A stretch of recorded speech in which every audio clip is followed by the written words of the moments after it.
1984లోనో 83లోనో వాళ్ళ తాతగారు నిర్మించినటువంటి ఈ హాస్పిటల్ అప్పుడు క్యాన్సర్ హాస్పిటల్ అని చెప్పేసి ఓల్డ్ అప్పుడు నిర్మించారు. యార్లగడ్డ వెంకటేశ్వరరావు గారు యార్లగడ్డ వాళ్ళ తాలూకు వాళ్ళు కట్టించారు నిర్మాణానికి.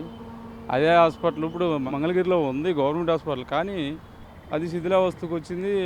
టౌన్లో అవటాన ప్రజల అవగాహన లేదు వెళ్ళడానికి. ఇది హైవే ఏమంటే బాగుంటుంది. అసలు ఇది ఎంత కళ అంటే నియోజకవర్గానికి ఒక కళ లాంటిది. నారా లోకేష్ గారు ఏ విధంగా అయితే ఆలోచించారో చిన్న చిన్న పరిశ్రమ కాడి నుంచి కూడా ఏ పరిశ్రమ అయినా ఎదగాలి.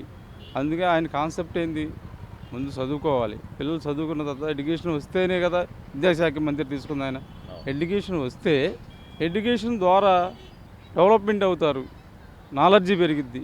ఆ నాలెడ్జీ వల్ల ఎవరిని ఎంచుకోవాలో ఎవరు చేయాలి అహర్నిశలు కష్టపడి మంగళగిరి నియోజకవర్గాన్ని ఓడిపోయినా సరే అది ఒక కంకణం కట్టుకొని సారు బాగా 3వ మెజార్టీతో బాగా గెలిచారు. రాష్ట్రంలోనే అన్ని రాష్ట్రాలకు రోల్ మోడల్గా ఉండాలని మంగళగిరి నియోజకవర్గాన్ని చక్కగా తీర్చిదిద్దుతున్నారు. ఇప్పుడు టోర్నమెంట్ అయితేనేమి, క్రికెట్ అయితేనేమి, 100 పడకల హాస్పిటల్ అయితేనేమి, పార్కింగ్లు అయితేనేమి, ఈ హాస్పిటల్ అనేది దశాబ్దాల లాంటి కళ. ఈ ప్లేస్ అనేది వేస్ట్గా పడి ఉంది. అప్పుడు ఎప్పుడో కట్టించారు, అంటే వాళ్ళ తాతగారు చేసి ఉన్నారు.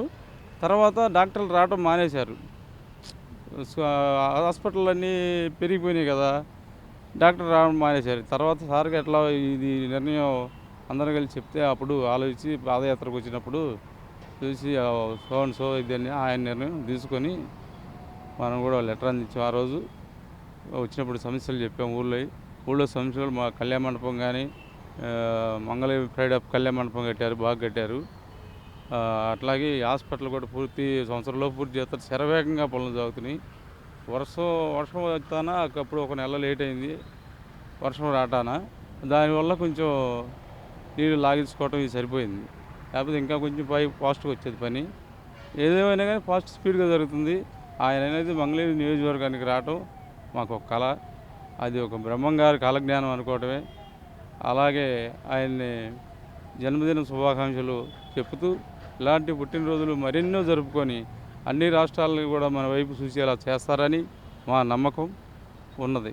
Please subscribe to Leo news for more videos.